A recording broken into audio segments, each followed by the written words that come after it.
pertama, laporan data kasus suspek. Kasus suspek hari ini adalah 2 orang, yaitu berkurang 1 orang dan bertambah baru 1 orang. Pindah kasus dari kasus suspek ke probable adalah kosong atau nihil, ke konfirmasi adalah 1 orang, ke discarded adalah kosong atau nihil. Kasus suspek yang melaksanakan isolasi di rumah sakit rujukan COVID-19 adalah 1 orang. Yang melaksanakan isolasi mandiri adalah 1 orang. Kasus suspek meninggal dunia adalah kosong atau nihil. Kumulatif kasus suspek discarded adalah 271 orang atau tetap. Kasus suspek hasil PCR negatif yang sembuh kumulatifnya adalah 259 orang atau tetap. Iya. Discarded meninggal dunia hasil PCR negatif adalah 12 orang atau tetap. Yang kedua, laporan data kasus probable. Kasus probable hari ini adalah kosong. Kasus probable yang dirawat di rumah sakit rujukan COVID-19 adalah kosong. Kumulatif kasus probable meninggal dunia adalah 1 orang. Yang ketiga, laporan data pemantauan kontak erat. Kumulatif kontak erat yang masih dipantau adalah 28 orang atau berkurang 20 orang. Kontak erat yang pindah kasus ke suspek adalah kosong atau nihil, ke konfirmasi adalah 2 orang, ke discarded adalah 18 orang. Kumulatif kontak discarded selesai isolasi mandiri 14 hari adalah 1.531 orang atau bertambah 18 orang. Yang keempat, laporan data kasus konfirmasi atau positif COVID-19. Kumulatif kasus konfirmasi adalah 205 orang atau hari ini bertambah 3 orang. Ya.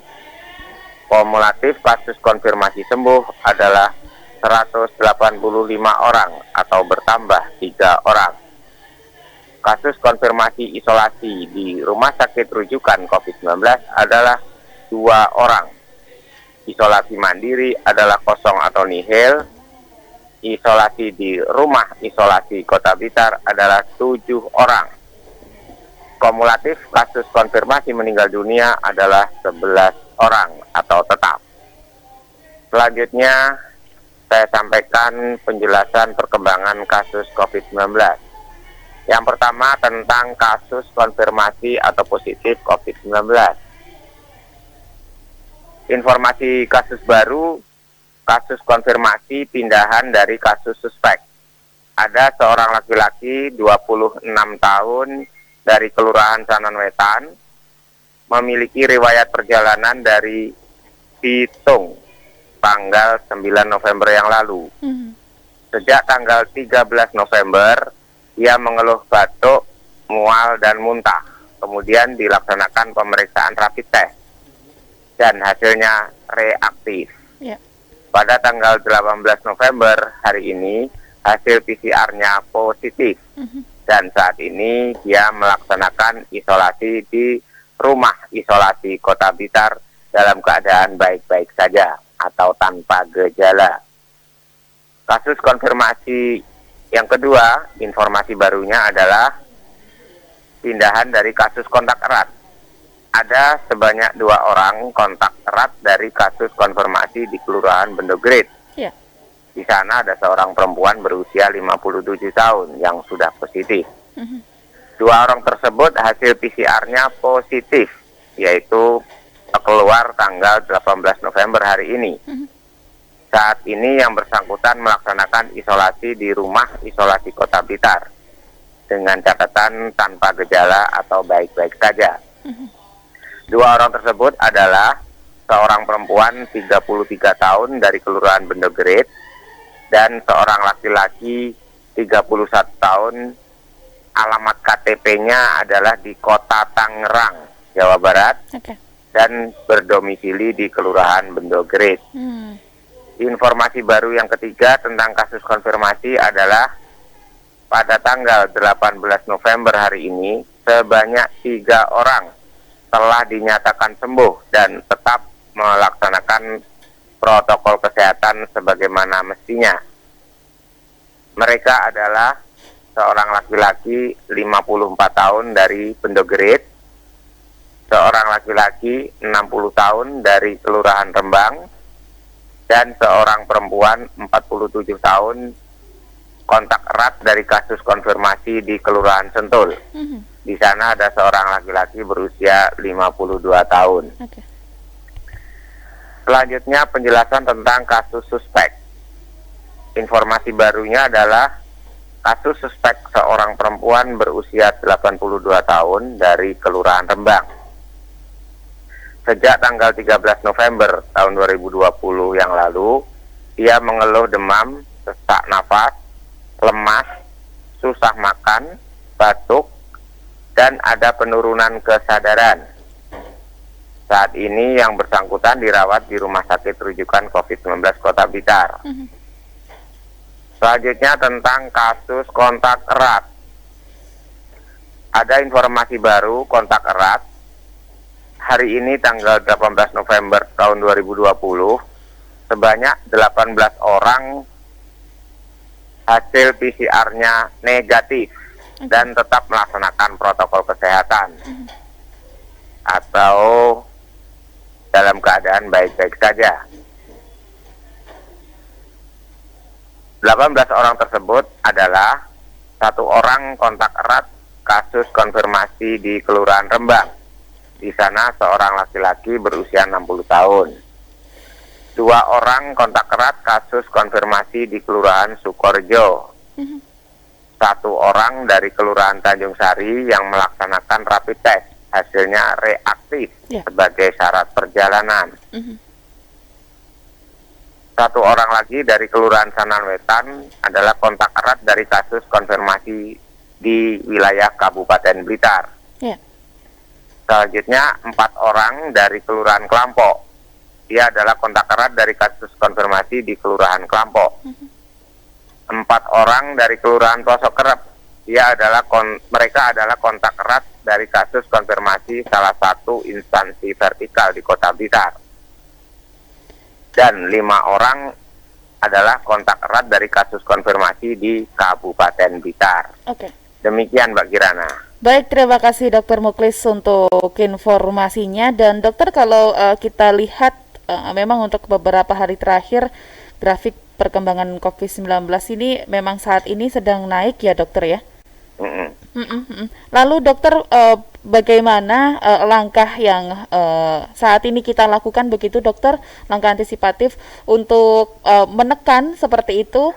Apakah dengan menggencarkan yang namanya langkah 3T, tracking dan juga treatment seperti itu, atau mungkin ada hal-hal lain juga dokter yang saat ini terus kita optimalkan seperti itu?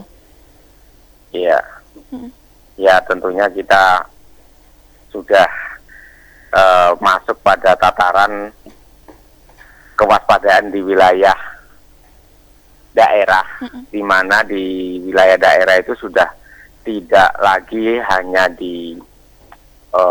dimunculkan kasus konfirmasi dari perjalanan, dari oleh-oleh dari luar kota, dari luar negeri, tetapi penularan lokal sudah terjadi, sehingga semakin banyak penularan lokal, baik itu klaster keluarga, instansi maupun yang lainnya, antar daerah, kabupaten, kota yang bersebelahan.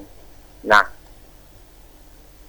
kita jadi mengikuti dengan program 3T, baik itu tracing, kemudian testing maupun treatment. Apa yang telah terjadi di depan mata ini.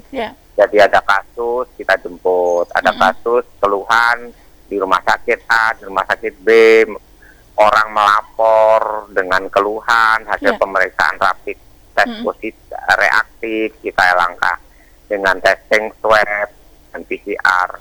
Itu yang kita lakukan sampai seterusnya. Tidak ada spesifik, tindakan spesifik apapun, kecuali kalau masyarakat yang bersikap, berinisiatif, masing-masing keluarga itu mewaspadai dirinya maupun keluarganya dan dengan cara berhati-hati dan waspada dimanapun berada, kapanpun waktunya, bersama dengan siapapun, dengan protokol kesehatan secara disiplin, patuh, dan utuh, terus-menerus. Jadi tetap menghimbau saja, kalau kami dari wilayah Dinas Kesehatan tidak ada kewenangan lain kecuali menghimbau dan kemudian melaksanakan timbulnya kasus atau selanjutnya mengantisipasi atau mempercepat ketemunya kasus ketika ditemukan kasus yang pertama, yaitu melakukan rapid test secara massal di wilayah yang terjangkit, misalnya di instansi vertikal, ya, karena itu tempat kerja.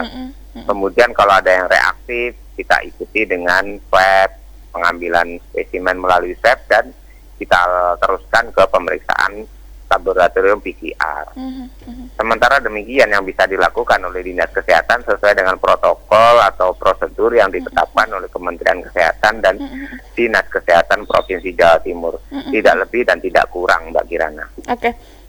Apakah ini kemudian ada hubungan atau kaitannya ya dok ya kira-kira dengan kemarin kita baru saja melalui yang namanya cuti bersama, libur panjang yang nampaknya juga masih bisa ada. Jadi demikian, tetapi itu juga tidak menjamin.